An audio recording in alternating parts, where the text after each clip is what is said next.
Can you afford the 2026 BMW iX? Well, I hope you are comfortable because this is going to be quite an in-depth review. We are going to be running multiple simulations here, especially since this is an electric SUV. We have to talk about the leasing and the financing and all of the various incentives that are available to you. And right away, I will say that I am affiliated with AutoCompanion, one of the largest automotive concierge services in the United States.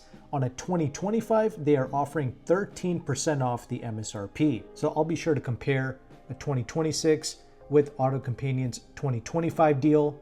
And we're also going to be looking at a used EV simulation as well. So I already established that it is important to get a discount on an EV because they depreciate like crazy, but will you be able to negotiate 13% off on a 2026? I highly doubt it. If you go in person to the dealership asking for such a discount, they will most likely just spit in your face and they might even try to beat you up, who knows. But if you do what I try to recommend, which is emailing the general manager directly before going into the dealership, and you ask for such a discount, 9 times out of 10, they're probably just not going to respond back to you because most of the local dealerships that you're familiar with, they're probably not high volume dealers and they are going to genuinely be losing money selling you this vehicle at under invoice. Not to mention, you have demonstrated that you're someone who is buying off of logic and not off of emotion. They tend to like to deal with the emotional purchasers more than the logical ones. Anyway, I was able to find the invoice price of the 2026 iX. Trim levels have been updated. We have a new entry level, much cheaper iX to choose from known as the xDrive 45. Starts at about $75K. Invoice is about $5,000 less. And the new xDrive 60, that's similar to the 2025 xDrive 50 model. That starts at around $88,500. Invoice is about $6,000 less. And you can see these invoice prices on a website called iSeeCars.com. Invoice is important because most dealerships are willing to sell you the vehicle at or around invoice. That's the price that the dealer has paid for the vehicle. So I think this is the best case scenario if you're negotiating on your own. You shouldn't get too much pushback for asking for invoice price. Now regarding the finance, you can see the promotional APR numbers on BMW's own website. Keep in mind, interest rates, incentives, lease programs, etc. All of these things will update every month, so these numbers will be different if you're watching in the future. But this should serve as a good baseline, and this should serve as a good guide moving forward on how to find good deals and promotional rates. For the 2026, either the xDrive 45 or the xDrive 60, they are both financing for 3.99% for up to 60 months. I'm going to avoid talking about the M models. I feel like only a few people are going to be interested in that. The value is definitely going to be with the regular iX models. So let's start with the xDrive 45. I built one on BMW's website. It was around $80,575 with a few options and with destination. When you finance the iX, there is a $7,500 incentive from BMW. So we can subtract that from the price, and we can also subtract $5,000 as the dealer discount that you negotiated off. So $12,500 is how much you can save off the MSRP when you finance a 2026 iX. Can you do better? Maybe, but let's just stick with the invoice price and the $7,500 incentive. So we're going to be financing $68,075 in this example. Let's use calculator.net to input the numbers. So for 60 months, 3.99%. In a state like Pennsylvania, with a few of the additional fees, we're at $1,369.57, and this is with no money down. Regarding the xDrive 60, I built one for around $93,675. The monthly payment on that, once again, 60 months, 3.99% with no money down. That's going to be $1,605.72. Once again, invoice price minus the $7,500 incentive. So we're financing $80,175 to get to that monthly payment.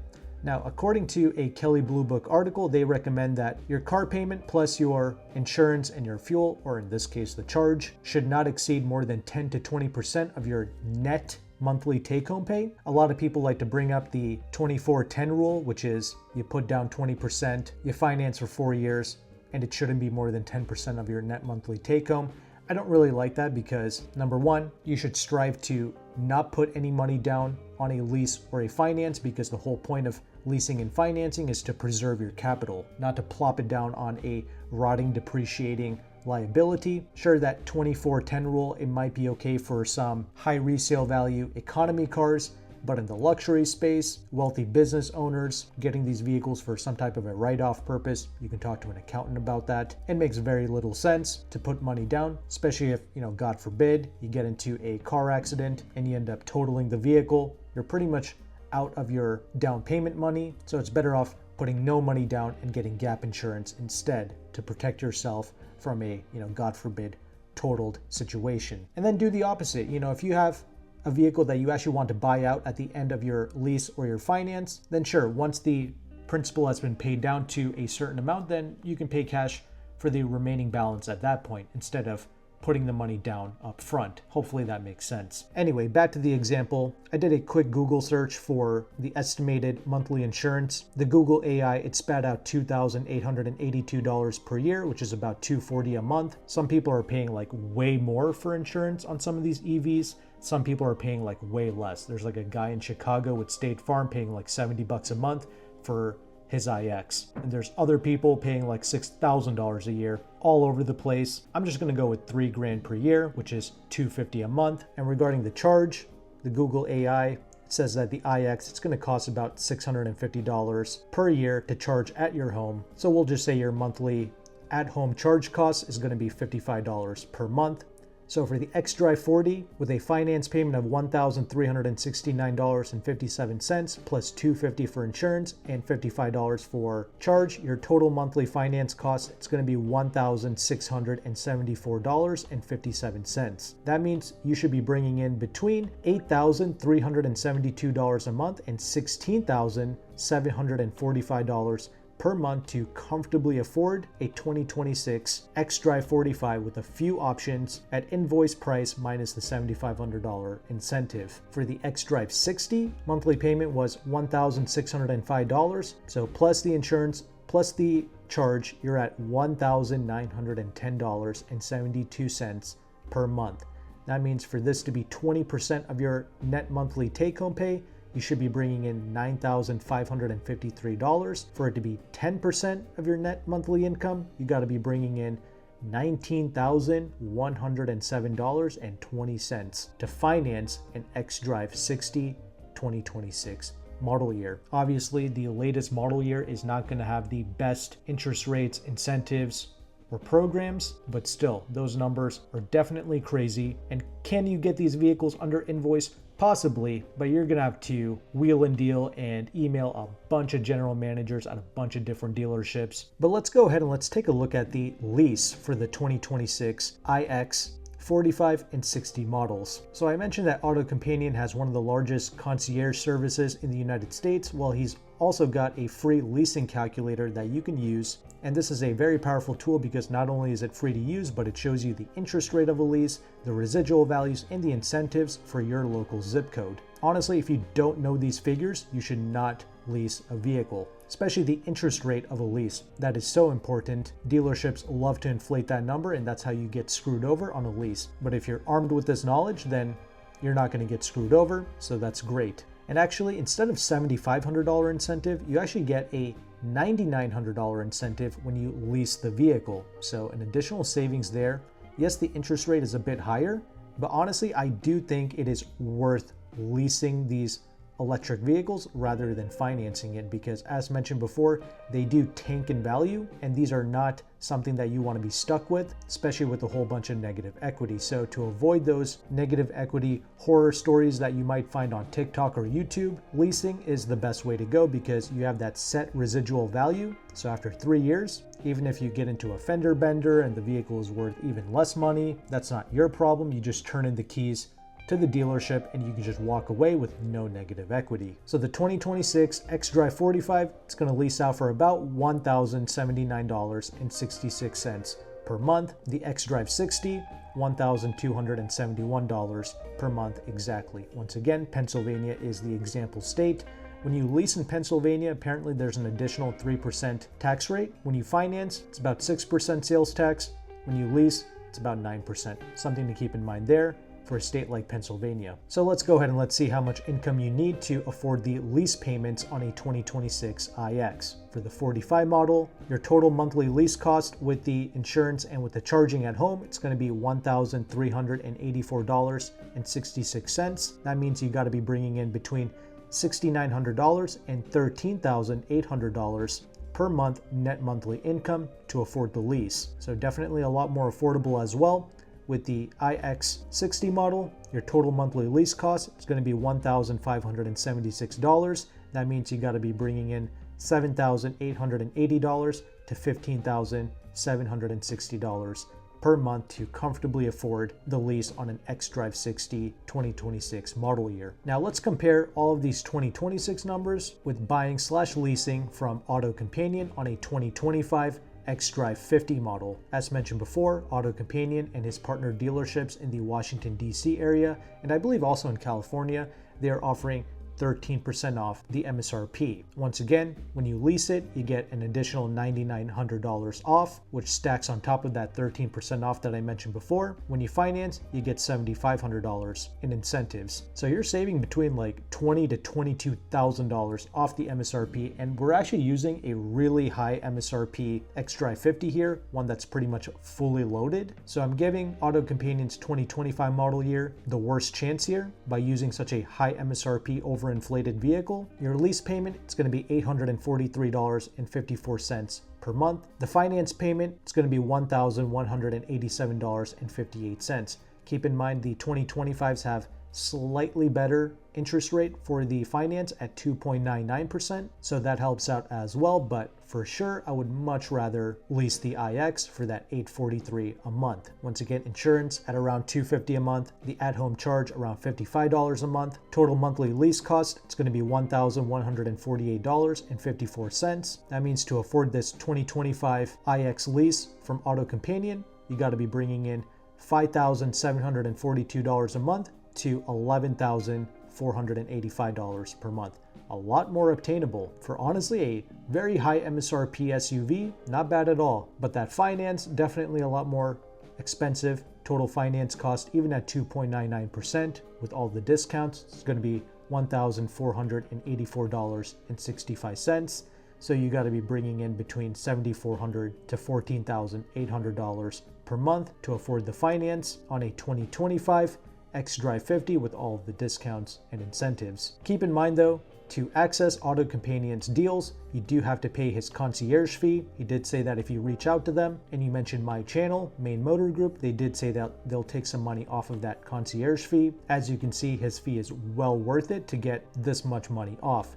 They are not advertising any 2026 deals as of yet, but clearly 2025, that's where it's at. Now, a lot of people in the YouTube comment section, they love to say that, oh, you should only get a used EV. I can see why they say that. It's because they literally see these things go for half the money, but they're not taking into consideration you're buying a 3-year-old vehicle with pretty much no warranty attached to it and with rather high miles. They just see low price, that must be better. They don't take into consideration all of these other attributes like all of the maintenance and all the repairs are going to be on your head.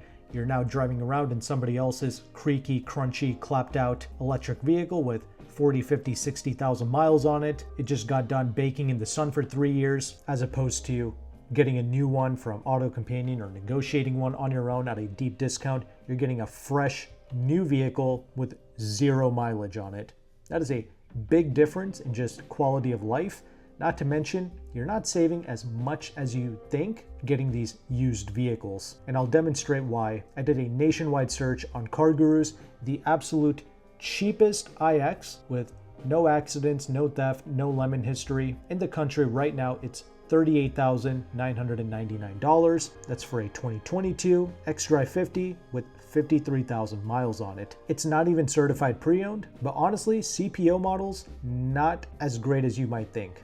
Especially now with BMW. When you get a CPO BMW, you only get an additional 1 year of warranty coverage. I could have swore it used to be like 2 years, but nope, they just add 1 year to the leftover warranties. For instance, the original BMW bumper to bumper warranty on a new iX, it's 4 years or 50,000 miles. So this vehicle is out of warranty. And if you're looking at certified pre-owned vehicles, if the BMW has more than 60,000 miles on it, it cannot be considered for the CPO coverage. There's actually one listed for sale at a BMW dealership. It's got 60,975 miles on it.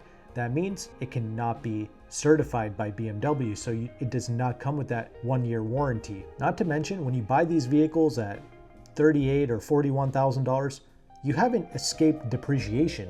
These vehicles are going to continue to depreciate. So yeah, you think you're getting these vehicles at half the price, which you're not even getting it at half the price. For instance, if you leased a new one from AutoCompanion, the 2025, even the high MSRP one, you're getting it for around $73,000 to $75,000. And you pick up this used one for around 40 G's, you're saving maybe between $25,000 to $30,000 in depreciation. But you're not taking into consideration that this used iX with no warranty is still going to depreciate about $20,000. How do I know that? I mean, you can just look at, something like a 2019 Audi e-tron, a prestige model e-tron that was kind of the competition for the iX for a little while. A 2019, so 3 years older from 2022, they're going for around $16,000, $17,000. That means the cheapest iX in the country is still going to depreciate about $20,000, which is not that far off from the depreciation faced by the first person who either financed or leased the vehicle. But look at the quality of life difference between the first and the second owner. The first owner got the new vehicle, perhaps maybe even in a spec that they wanted, with the features that they wanted, with 0 miles on it, with 3 years of free maintenance, and they got a car that's not creaky or crunchy on the inside. Look at the second owner. They're also about to face around $20,000 in depreciation, but look at the point in which they're starting at. They're starting with a 3-year-old vehicle with close to 60,000 miles, pretty much no warranty coverage, no real free maintenance, might even have to change the tires on one of these vehicles, on the used models, whereas the first owner didn't even have to do that, while still having to face rather steep depreciation. Regardless though, I did run the finance numbers on a used $39,000 iX. PenFed seems to have the best used car interest rate, so for 60 months, 4.79%. You're paying close to $800 a month for the used iX. Not exactly a blessing, and you definitely don't want to be on the hook for this esoteric iX with all kinds of crazy components on it. Not something you want to be stuck with after the warranty. These are disposable, throwaway lease vehicles, and it should be treated as such. Primarily for, rather wealthy business owners. That's really who these electric vehicles are intended for. A traditional W-2 employee, they're not really incentivized to go out and get the latest and greatest vehicle. I always say this, 100K made through a business and 100K made through a job, 2 totally different incomes. Hopefully that made sense. If it didn't, ask a question in the comment section below. Also, none of this is financial advice. If you don't understand something, you should not do it. I tried to showcase everything here in a neat, organized fashion. I tried to have everything as airtight as possible. I tried to include all of the fees. I even overinflated certain things. I even have the numbers organized neatly in a spreadsheet for you, so you can take a look at that. And I also shared with you resources that you can use to not only save money, but also to help you negotiate as well. And of course, if you want to skip the headaches and skip the manipulation games that your local dealerships are going to be playing with you, you can of course use AutoCompanion's service to buy and ship a vehicle, right? Even though they are primarily located in the Washington, D.C. and California areas, they are able to ship nationwide, but shipping is something you have to pay extra for. Of course, if you could pick up locally, that's great. You can avoid that shipping cost. And the money off the MSRP and getting all of the incentives, that's great. But another big reason why I love purchasing from AutoCompanion is because,